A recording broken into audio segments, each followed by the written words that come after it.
Before delving into my experience, a big thank you to those who have shared their personal experiences on this and other platforms. Hearing other people's experiences helped me to prepare and feel less alone. I hope what I share is helpful to others. As I write this, I'm using Terence McKenna's book The Archaic Revival as a mousepad. It seemed fitting, smiley face. One of my favorite quotes of his is, if the words life, liberty, and the pursuit of happiness don't include the right to experiment with your own consciousness, then the Declaration of Independence isn't worth the hemp it was written on. To the sticklers, yes. Only the drafts were written on hemp, but it's still funny. Viva freedom. For the skimmers/short attention spanners, I included a TL, doctor section at the very bottom. Background/psychedelic experience level. Ingested a tiny amount of what I was told were magic mushrooms once as a teen, with minimal, if any, noticeable effects. Took high doses of LSD multiple times decades ago with a much older person. At the time, I didn't know the doses were abnormally high. There was no internet and I trusted the older person's judgment.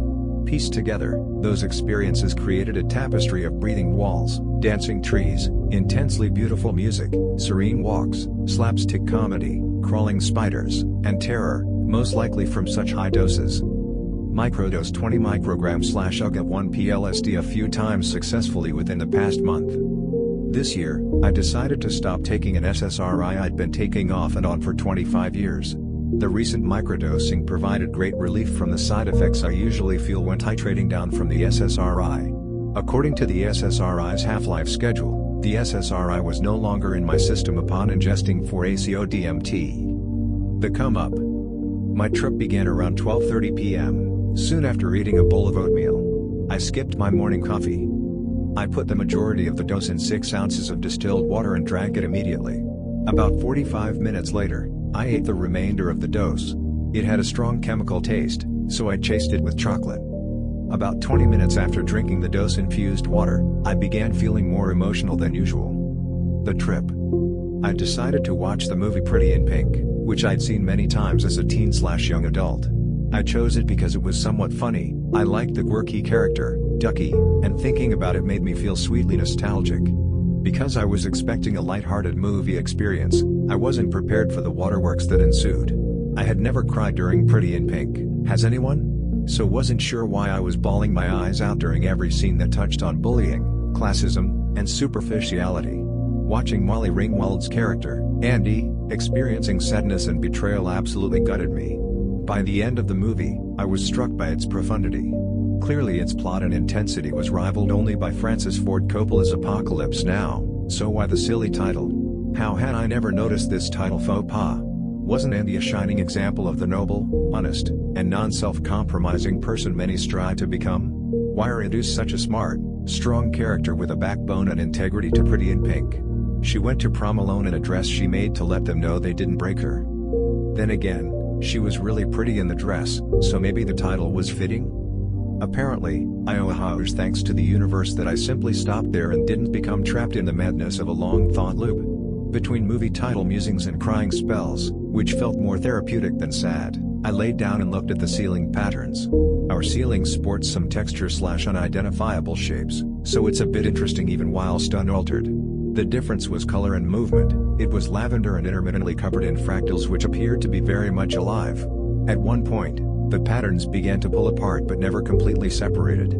They shifted a lot, as though they couldn't decide what they wanted to do. For a second, I shifted my attention to something else, and when I glanced back at the ceiling, the beautiful patterns were gone. I said playfully, "Hey, I can multitask, come back."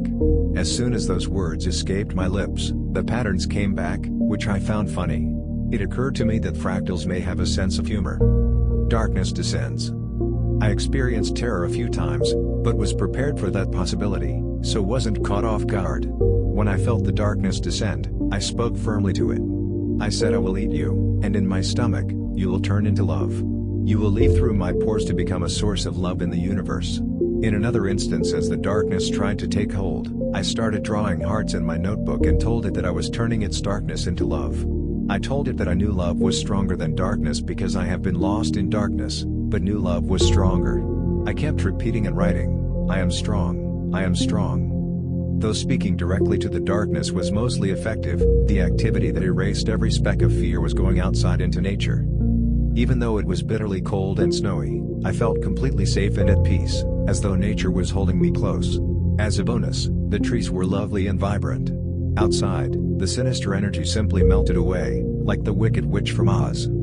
Insights. When one becomes enlightened, the judgment that creeps in is nothing short of ironic. Becoming acutely aware of the surrounding vapidness, stupidity, and societal manipulation could shift the newly enlightened one into a feeling of superiority, right as a higher awareness is being reached. Is it possible to simultaneously notice the ridiculousness of popular culture, manipulation, and sweeping ignorance while feeling no judgment toward soul-crushing ideas or people? Is feeling judgmental a short, temporary state, some type of purgatory? I have too much stuff. It's simply not necessary. No judgment or shame accompanied this message, it was just a fact that contained the expectation that I will make changes. My news junkie status may be coming to an end. During the trip, I felt indifferent to the news and realized I should stop giving it so much attention. I realized the repetitiveness and attention-seeking drama was actually boring. It's taken enough of my time. I complicate things. Complexity does not equal intelligence. There is brilliance in simplicity. Intelligent processes reduce things and produce simpler, usable results, for example, distilled water. Instead of allowing myself to be stuck in negativity, I can simply change the channel. It's not always necessary to participate in hand-wringing about every difficult thing. Some things can't be understood/resolved. Not everything needs closure. It's okay to just remove myself or to simply change the channel. I saw a young woman on TV who looked a bit like I had at her age. I thought she was so pretty, then realized that I hadn't ever offered that same kindness or affection to myself. I am very critical of myself, cruel even. Quantum mechanics has been a passion for half my life. I've often felt cheated by not being privy to that which exists but can't be seen with the naked eye. I yearn to see the geometry that exists all around me so badly. I've been wildly envious of Jason Paget, the bad at math, furniture salesman who acquired mathematical synesthesia after being mugged. He now sees the world in a series of mathematical designs, numbers or geometric shapes, and the beauty of everything is seen through the lens of mathematics. I suppose I knew that shopping for groceries, dusting, and other basic tasks could be a teensy bit challenging with ayahuasca visuals moving in and out of one's field of vision, but my cravings for answers to mysteries like quantum entanglement are almost painful. Tonight, I received the message that not being privy to all these things truly is a gift. I almost always feel frustrated and unempowered by not seeing higher dimensions, but not being able to see them allows me more control as a human in this physical existence. My brain would probably explode if it was constantly fed more than it could take in. Also, being in a form/realm that allowed me to experience higher dimensions would be amazing, but what if I could no longer taste chocolate ice cream, cuddle with those I love, or feel the wind on my face? Trade-offs. Deeper revelation/healing. Overshare warning: very personal and may be disturbing to some viewers. As both a child and a young adult, I experienced sexual assault, one of which was especially terrifying. I also survived repeated physical violence and threats of death from my first spouse, who was irrationally jealous. Those experiences may be why I have been so disassociated from my body. It's usually so dark when I shower, I have to feel the texture of my hair products to discern between shampoo and conditioner. Sometimes, I put bands around the conditioner, so I know it's not shampoo. Body wash is kept in a specific place, so I don't have to guess what's in it. Braille packaging would be ideal. After I had mostly come down, I took a shower with the full bathroom light on for the first time in decades. I cried as I walked into the shower and cried a few times during, but I made it through the whole shower without turning the light off. As the water washed over me, so did compassion for myself and all the self-loathing I've carried. No matter the state/size of my body, I've always loathed it. Though I was slender for much of my life, I interpreted it as scrawny. After starting SSRIs and gaining weight, I decided I was too large to be attractive. There was no winning, ever. I was simply hideous, always. Growing up, I moved around a lot, received attention from males, and was the recipient of cruel gossip, threats, and assumptions. Girls threatened to beat me up so many times, I lost count. In my mind, I secretly began referring to myself in the third person. After my trip, it occurred to me that separating myself from the person who had experienced so much hurt not only quelled the pain but created a separate protector of sorts. About an hour after coming down, I realized that during the trip, I hadn't thought of myself in third person for many hours. Instead, I had been in the moment, feeling and experiencing. Normally, everything I do falls under she. If I'm walking, for example, I watch myself walk and think, she's walking. I've rarely known what it's like to simply experience anything. When I'm in public, people watching, I'm perplexed at how others seem to just be. I often wonder if they, too, are observing themselves and referring to themselves and their actions as a separate being, like I do.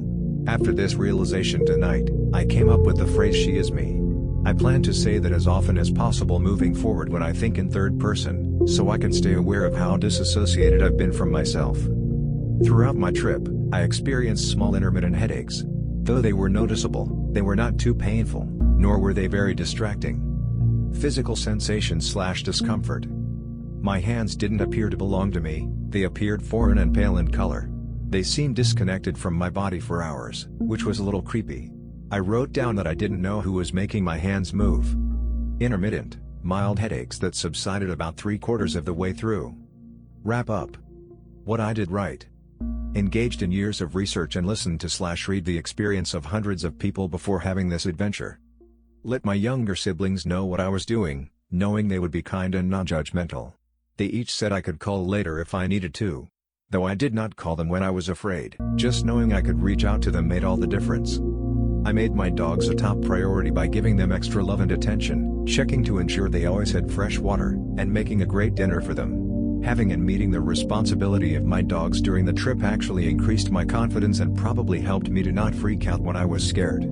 During my crying spells, I even cried quietly, so as not to upset them. They're sensitive. Didn't leave the house except to explore the yard, which helped me to remain safe. Ate healthy food, stayed hydrated.